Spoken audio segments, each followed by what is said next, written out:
Good. All right. Looking at him. You're never looking at me. Never. Just looking at him. Don't look at them. Never. You're just talking to him. Is ready. And Cut.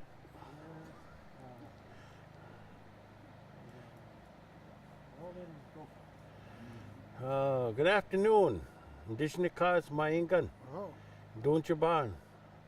Gawababi ganikag. Beshu. Wabano dena. Pleasure of mine to give a talk today on the 1855 treaty, which has to do with central Minnesota.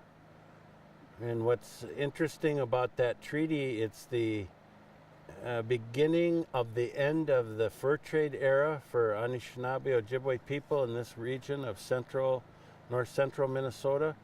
And it's the beginning of the reservation era because this treaty made 9 reservations for the Mississippi bands in north central Minnesota. And what we were able to research and read and discover, if you will, is the minutes of the 1855 treaty negotiations done in the winter of 1855 at Washington, D.C.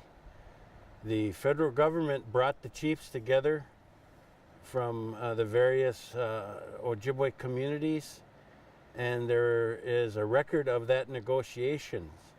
In that negotiation, there's an attempt by the federal government to convince the chiefs to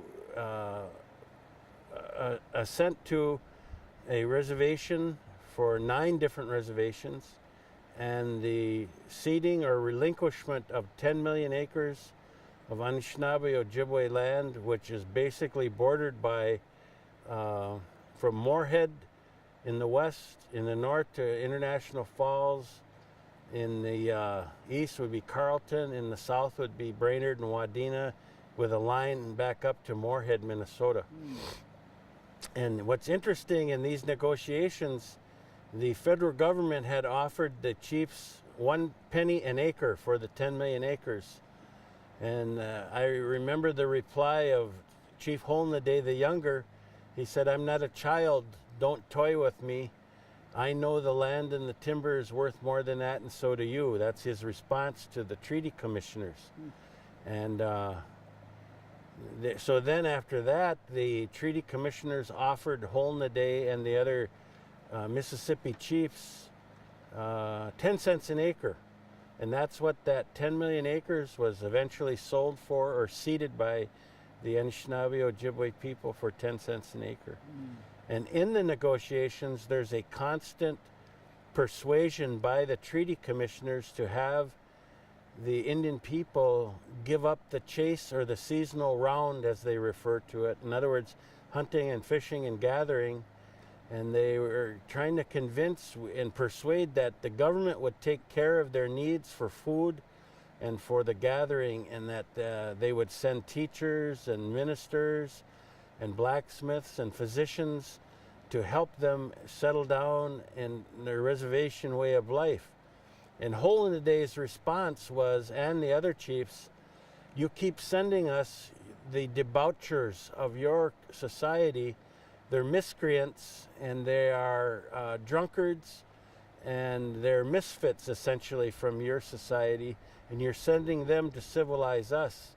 And we essentially have a problem with that, and you're ruining our people. They don't know how to hunt and fish and gather as well as they used to. They don't know how to tan hides. They don't know how to prepare food as they once did. And we are becoming dependent on the government issue of rations every year around September. And this, again, is ruining our people and our communities. It's beginning to change us who we are and the nature of who we are.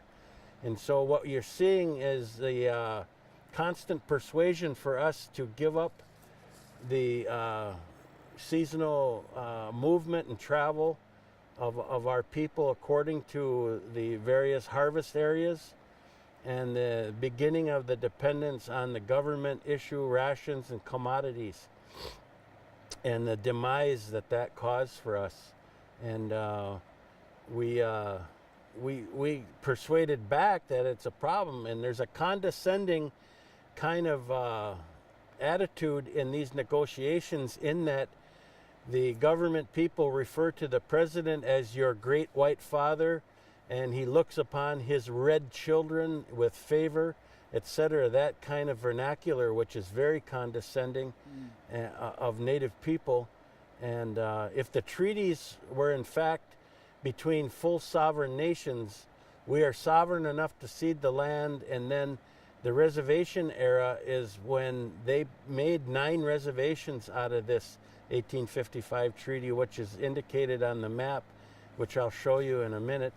And then, so we have the turning point, if you will, for Anishinaabe Ojibwe people, going from the evolution of the fur trade into a forced dependence on government commodities and rations and issue on an annual basis, and relegating Native people to reservation areas whereby we would have to stay there. And part of it was they would get us out of the hair of manifest destiny. The whole idea of move west, young man, move west. Well, if we were in the way, the young man couldn't move west and settle where he or she wanted. And then, but if we were on reservations, that's a way to control us, control our lives and our movement. So what it is, it's tremendous interventions in our culture.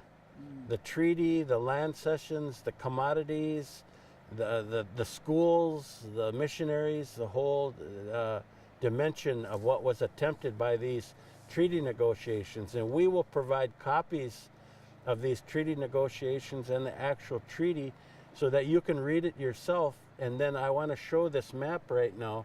So, Prop man, come Prop on. man, Come on. please, Jen.